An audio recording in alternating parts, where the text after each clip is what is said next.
If you can be strong enough to raise your kids and love them through it and protect them through anything, you can be strong enough to handle their scrutiny when they're trying to figure out what's happening and be the example to show that there's nothing wrong with taking some heat and making an apology and being accountable for their experience when you were fully responsible for them. I really ask to let that sink in. Hey everybody, Jeff here. Before we get started, if you're getting value from the podcast, please take a moment to like and subscribe to our YouTube channel. For those of you listening on podcast apps, don't forget to rate and review. Your support really helps the show reach more people, and for that, I am truly grateful. Now let's dive in.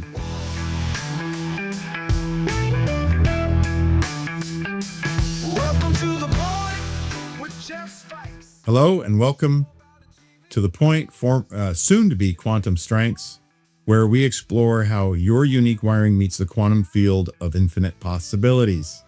Today's episode is about Father's Day.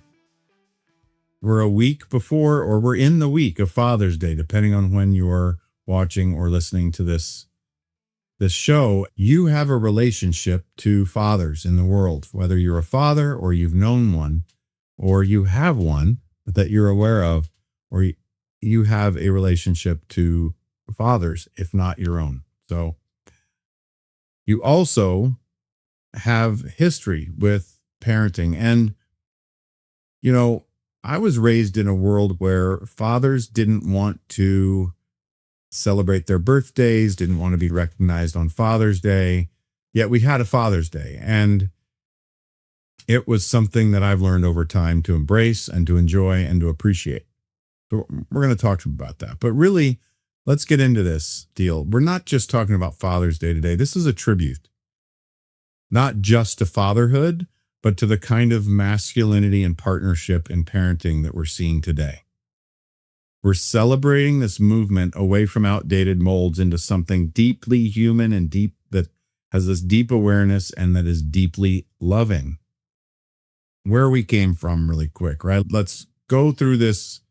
As a Gen Xer, I'm aware of the 60s, the 70s, and the 80s, right? Where most parents or many parents followed basic norms, parenting to conformity and not uniqueness. If you went to a certain church, there were similar expectations. Many parents in the community parented all children, so parents were equally respected and equally listened to. Teachers taught to conformity. Left-handed children were oftentimes forced to switch to right-handed.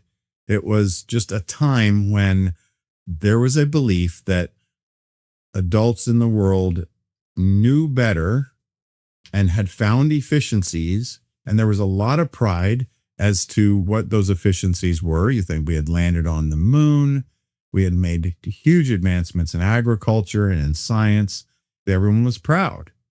Everyone believed that there was a way to do things that should you do them, you would find success. That was the era of get a job and work it for your lifetime, being loyal to a company, and they'll take care of you. So all of these things that we have found to not necessarily be true. Now, strengths and individuality weren't seen as gifts. They were often viewed as problems to fix. So, especially for fathers, success meant providing and protecting, not connecting or nurturing. It was laying down the law. It was setting a standard. It was providing food and all of the necessary things that were needed to grow a family. And the model worked for survival, and it worked for the survival of the fittest.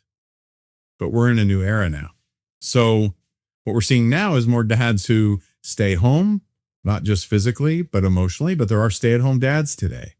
Proud, loving stay-at-home dads, having their own experience with some of the challenges they might have seen their mothers as stay-at-home mothers were having as they were growing up, and now having a different perspective.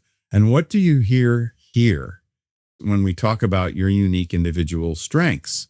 Your most unique gifted self is unique in its perception and its approach. So we're getting some new approaches and some new perceptions and perspectives on parenting and how to make those things work. And we're also finding many similarities that have nothing to do with the gender norms that were handed down to us, with this understanding of how things should be based on certain things. So we're seeing some pretty exciting things, in my opinion. We see a shared responsibilities and strengths in partnership, not role play. There's this encouragement towards vulnerability and emotional expression. Sons, boys are not being stifled from having emotion or being sensitive. And girls aren't being told they can't be tough.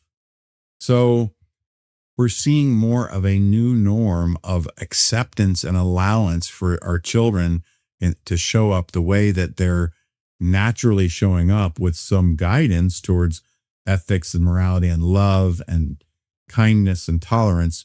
But also there's so much more knowledge now about stages of learning, developmental stages of the brain, developmental stages in the body. And it's with all of that information, our new parents today are making full advantage of that in many, many ways. So this idea of strength through uniqueness in parenting, diversity, there's certainly the typical mindset of diversity that comes with our race, our religion, our beliefs, our cultures, where we were raised, our communities, all of these things. Whether you were raised on the Gulf Coast, there's a certain culture to what that's like based on humidity. Just the culture of getting up early in the morning and sitting on the porch that works really well in the desert does not work on the Gulf of Mexico. And there you do it in the evening because that's when it's cooler. So just that creates a different culture and different ways of being, of how we show up in the world. So all of that brings diversity on top of the standards that we hear about in politics that take most of our attention. But let's talk, the real diversity isn't really about that as much anymore, because the real diversity is about how each of us sees and processes and contributes to things.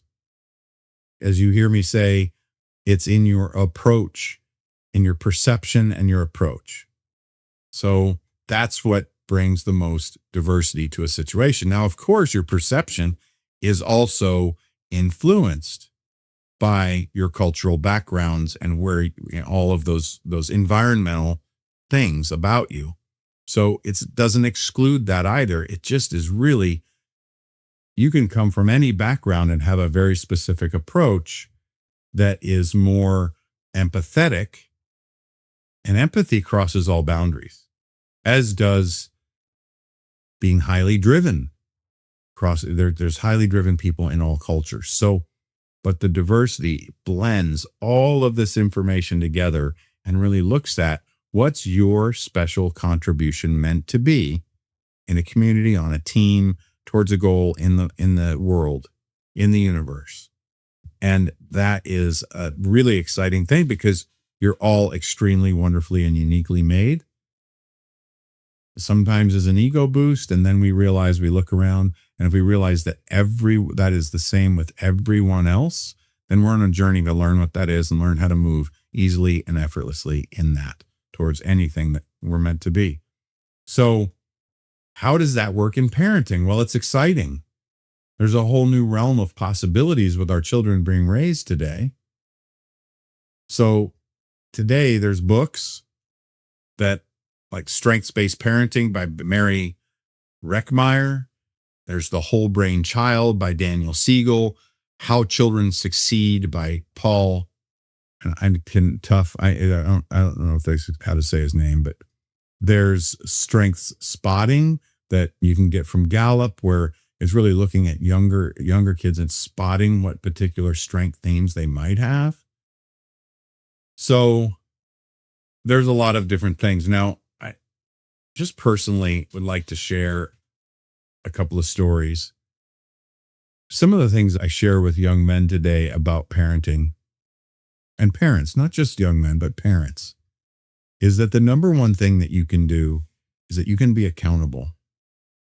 You can know that if you are going to handle your children and be in your children's life and be that guiding force, that you will scar them. You will not do it perfectly. You will hurt their feelings. You might physically hurt them, and not intentionally, of course, but things happen. And if you're going to handle your children because you love them, then you will leave marks. You will leave an impression. And many of those will be loving. But no matter what, time has proven that children will grow up, and as they individuate, will find ways to look at anything that a parent has done wrong or that went wrong in their upbringing that they then feel resentful or irritated about, that they need to separate from and try their own way. Whether they do that with frustration and anger or resentment or just sheer stubbornness, or if they do that out of experimentation and joy of just, I got to try my own thing. Either way, they're going to reach out and try their own ways as they begin to individuate. And that's really ultimately what we want. But I encourage people as parents to be prepared throughout life to always be accountable to mistakes made, and always go back to your heart of love and apologize and own it and say, you know what, you're right. That wasn't good. That wasn't okay. And just stand there in it. If you can be strong enough to raise your kids and love them through and protect them through anything, you can be strong enough to handle their scrutiny when they're trying to figure out what's happening and be the example to show that there's nothing wrong with taking some heat and making an apology and being accountable for their experience when you were fully responsible for them. And I really ask to let that sink in. Another one is that there's always going to be a day. And I literally prepped my children when they were born before they could even understand, and started a conversation with them that, hey, there's going to be a day. And in that day, we'll both know when it is. And it's that day I'm going to need to redirect you and tell you to do something you don't want to do. And it probably will only happen once. But on that day, I'm going to need you to listen to me. And by God, that played wonders for us, because it truly anchored this belief system of how much love and commitment there was to their well-being, and that I would sacredly use that moment if ever needed. And it was something that was honored and done well. And there were tears and heartfelt moments with my daughters when it was, hey, it's time. This is the day. And it was an immediate agreement. And without going into details, it was a wonderful way. So think of the future now, and how you handle your kids is another thing I say. So to dads, it's don't be afraid of being vulnerable and gentle. Share how you feel. Be kind. Boy or girl, doesn't matter. Kiss them on the cheek, on the head, on the face. Just love them and hug them, and be physically kind and caring. And express this beautiful kindness towards them at all times. There's no room for stoicism when you're rearing a child, when you're raising a child and loving a child. So those are some things that I share with parents, but nothing beats personal experience. Because of some of those beliefs, I have stood strong in the scrutiny of my family and been accountable to things. One thing I've done extremely well is stand accountable to anything that I had done that was harmful or painful for my kids. And there were times where I was like, okay, go learn that on your own. And I shouldn't have. And there were times where I got way too over involved and was trying to control it. But either way, it's not uncommon for us to laugh about the silly things that I'd try to control when they were growing up. As adults now, it's not uncommon for us to laugh about the things that I was trying to control that they now can laugh at, that drove them crazy or they didn't like at the time. So it was a beautiful day one day when my eldest daughter said to me, she goes, Dad, there's something that you did that has made the biggest impact of my life. And I asked what that was. And I was like, wow, that's really cool. What was it? And she goes, you taught me modesty. And of course, I wanted to know more. And she goes, it wasn't that you told me, you never shamed me for wanting to dress and look pretty or look sexy or anything else as she started to experiment with those things. But she goes, you were really serious and you were consistent with it all the time where you said, look, honey, you can dress how you want to. And of course, we had standards and there were standards at the school and everything else, but it was like, you can dress how you want to. But think about this. If you always dress the way you're dressing now, that's all anyone's ever going to know you for. That's all they're ever going to see. So when it is time to dress up, it's not going to be very impressive. But if you dress appropriate for the moment, when it is time to dress up, it's going to make such an impact. You're really going to feel it, and it's going to be much more noticeable and special and sacred. It would consistently plant that message with her. Now, I had forgotten that, but she shared that. And she was, Dad, now I'm married, I have kids, and I so appreciate.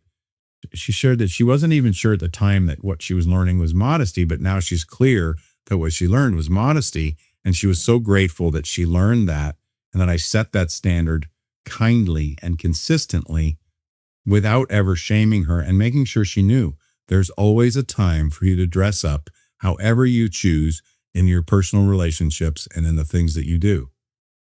It's just not a best practice to do it all the time. So huge win. I felt good. I was a little numb from like, wow, okay, I think that was a compliment, which it was, but it was out of the norm of us laughing about other things. But there was one other thing that came up that was really kind of cool. And this was more of a lesson that we experienced together, because as she was too young to date, there was a rule of you have to wait till you're 16 to date and go on a date. And she was younger than that. And there were other rules too around, where you can and can't be with someone that you're interested in and all that other stuff. Now, parents do things how they do things today, and I'm not involved in that. That's not my issue today. But here's the influence piece that's important no matter what. That was the lesson learned that hopefully is of use to you, to anyone that's a dad today.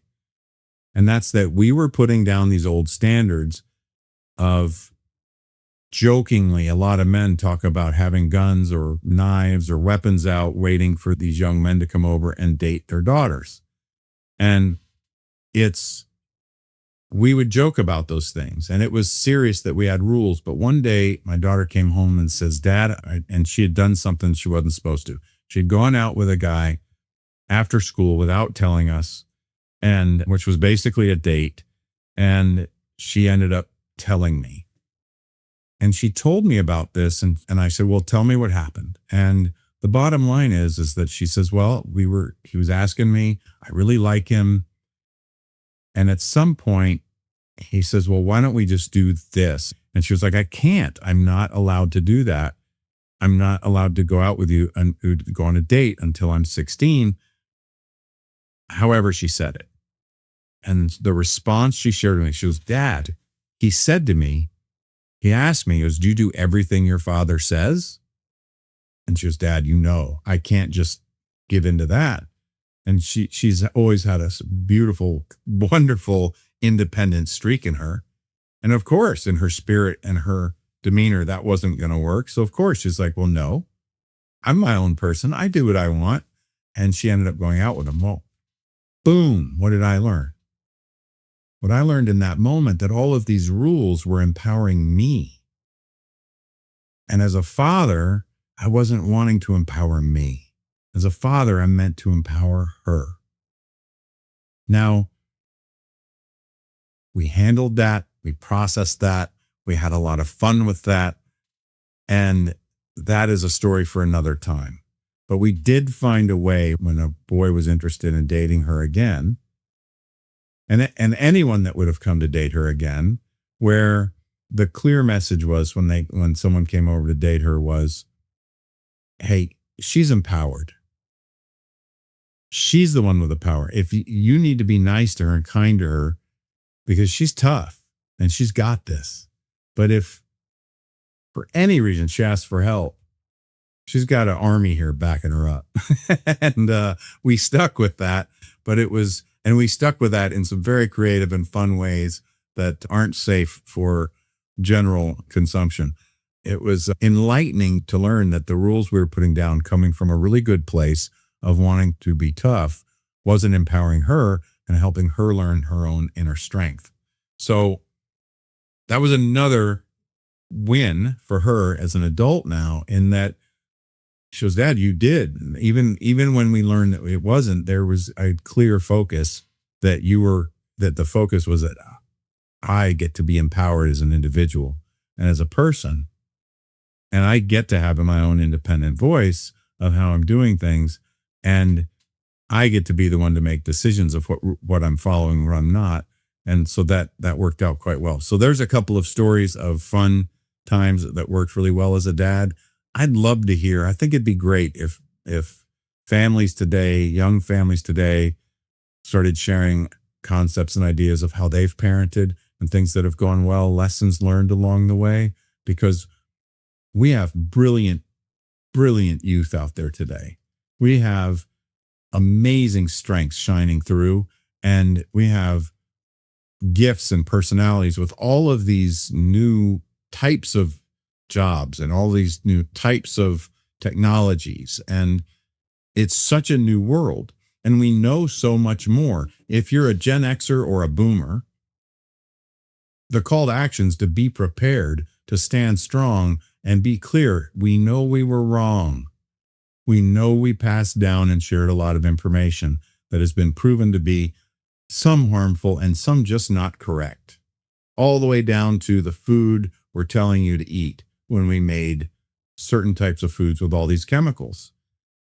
And we know that a lot of the decisions we were making since the 50s and 60s created the problem of obesity and all of these other things. Because now the younger people of today are unwinding these things and bringing us back to a different center. And so much knowledge and information is out there, but the people of today, our younger people of today, are fully equipped, and we have a ton to learn and grow with as we learn to run with them. The idea is to reverse aging and learn to run as fast as everyone else, because some of our grit and determination that we learned growing up as a Gen Xer is going to really pay off and allow us to keep up, because they're learning how to do much more with less. So that's we'll close out that part of the conversation there. But quick call to action today: moving forward positive and look for good things in the world.